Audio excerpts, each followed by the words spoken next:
Alright, so we ended our last video with the image of a glass that had a bag of tea inside of it, like this. And we said that the quality of the tea that would be produced was ultimately very dependent on the leaves that were in that bag. So the flavor and the caffeination and the aroma, all of that was determined by whatever type of leaves we put in the bag of tea. And we described that as being very similar to our genes and how our genes determine our ultimate behavior.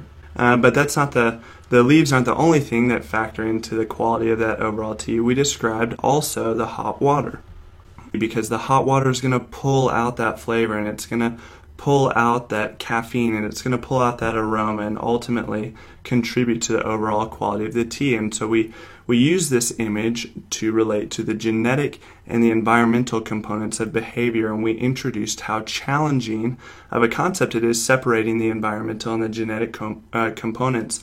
And so in order to tease apart the effects of our genes and our environment as overall determinants of our behavior, behavioral geneticists attempt to construct experiments that are going to limit the number of variables, because like any experiment, what we really want to do is limit the number of questions that we're asking to one so that we can get a real true and verifiable answer. So we need an experiment that can control for genes while allowing the environment to be varied, and then alternatively, we need an experiment that can control for the environment while allowing the genes to be varied. And in that way, hopefully, we'd be able to kind of tease apart these effects.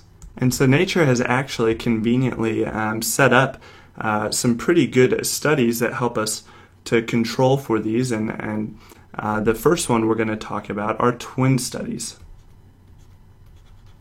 So before we move forward with twin studies, I really need to clarify the difference between two of the types of twins, because one is going to be really beneficial to us and one is going to be slightly less beneficial.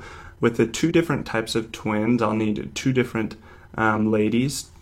And so this lady will have straight hair, and this lady will have curly hair. And I realize that these are about the least flattering portrayals of pregnant women ever. But the first type of twins that we're going to talk about are fraternal twins. And with fraternal twins, what's happening is that we have two eggs that have been ovulated, two eggs that have been released by this lady. And so two individual sperms fertilize those eggs. So you have maybe this orange sperm, and then you have a blue sperm come in, and so you'd have this blue baby from the blue sperm, and you'd have the orange baby from the orange sperm. But what you see is that even though these babies are going to be born at the same time, and they're going to be exactly, the same age and everything, genetically they are not identical. So they're not going to control perfectly for the genes, which is what we want. And so the other type of twins, those are identical twins, and those are going to be the twins that look alike, that you may see in your communities. But those are identical twins. And so in this case, you have one egg, and it's being fertilized by one sperm. We'll use a green sperm. And what's happening is that egg is actually splitting into two. So what you have is you have two babies that are in the same womb, two babies being carried in the same pregnancy, and they are genetically identical. So these will be our green babies, and these are genetically identical. And so what this setup with the identical twins allows us to do is it allows us to assume that our genes are controlled. And we can also assume that our environment is varied.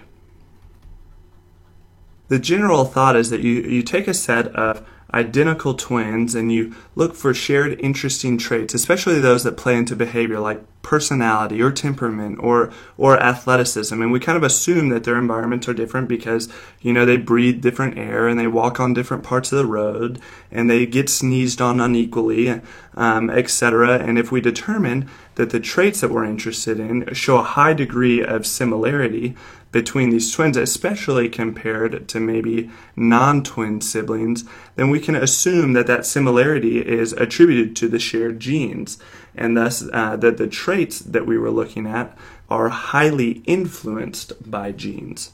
And this seems like a pretty good experiment because our genes are controlled for and we're varying the environment. But critics actually have a lot to say about these experiments, and they have a lot of questions because they're concerned about exactly how varied these environments actually are. Maybe identical twins act really similarly athletically because they've played on all of the same teams and they wear the same uniforms and all of their teammates and coaches treat them the exact same. Or maybe they have very similar personalities because they're dressed the same every day in school, so people treat them really similarly. And so you get a high degree of criticism with these twin studies. But nature is not without another nice provision and a nice response to this criticism, and that comes in the form of separated twin studies.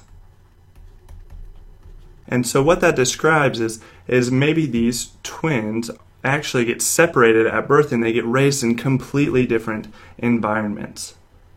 And you might think this sounds really similar to a pretty popular movie, Parent Trap, with Lindsay Lohan, and that was a remake of an original Parent Trap where maybe these twins are separated at birth, and in the movie one grows up in America, I believe in California, and the other one grows up in England. And so what that allows us to do is we're still assuming that the genes are controlled because genetically these two human beings are identical.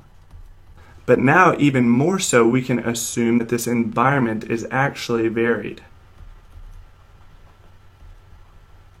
And so we run really similar experiments where after years of separation, these twins are brought back together and we compare and contrast different traits and we look for similarities. So maybe a population of separated twins have a higher degree of similarity in the professions that they choose or the spouses that they choose or even maybe how they've raised their children.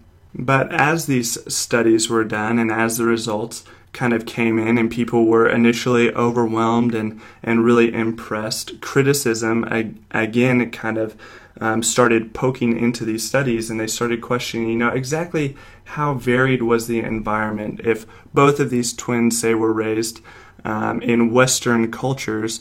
Maybe those environments were too similar to actually not influence their personalities. And then another criticism looks at when these twins actually were reunited, because if they were reunited a year or two before the study was done, maybe their similarities are just really exaggerated because they, after being separated, came back into each other's lives and wanted to spend all of their time together, etc. But critics just aren't really impressed with how varied these environments were. But in the field of behavioral genetics, another really interesting set of studies started to emerge where we tried to really just flip this whole model. And so how this works is we take a family here, and I'll draw them in pink. And so that's the father and the mother, and what we'll do is we'll put a completely biologically unrelated child in their family, this little blue child. And so now, alternatively to the other studies, what we can assume is that the environment is really similar. All of these people are going to grow up in the same household.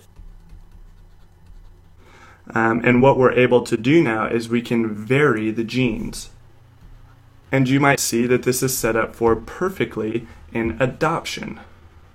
And so what we can do is we can look at the traits of this little blue child here that we're really interested in, and we can examine them as he or she grows up, and we can compare those traits to the parents in pink that reared him and that raised him, and we can compare those traits to his biological parents, the blue parents that are no longer in his upbringing, and we can look to see if those traits are more similar to his biological parents or more similar to these adoptive parents. So maybe he is super athletic despite these pink parents having no athletic skill and not being a very interested family in athletics.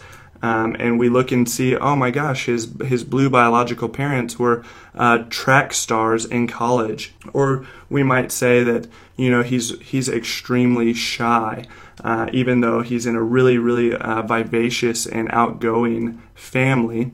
And we look at his parents, and his biological parents were also really shy. And so we say, oh man, maybe those traits have a high degree of genetic determination to them. And so one area that we saw these results become sort of concrete was looking at schizophrenia, because psychologists had already determined that if your parents had schizophrenia, that you had an increased likelihood of developing schizophrenia. So we took children, and we looked at children whose biological parents had schizophrenia but were raised in an adopted family, and we looked to see if they still had increased likelihood of schizophrenia, and lo and behold, they did.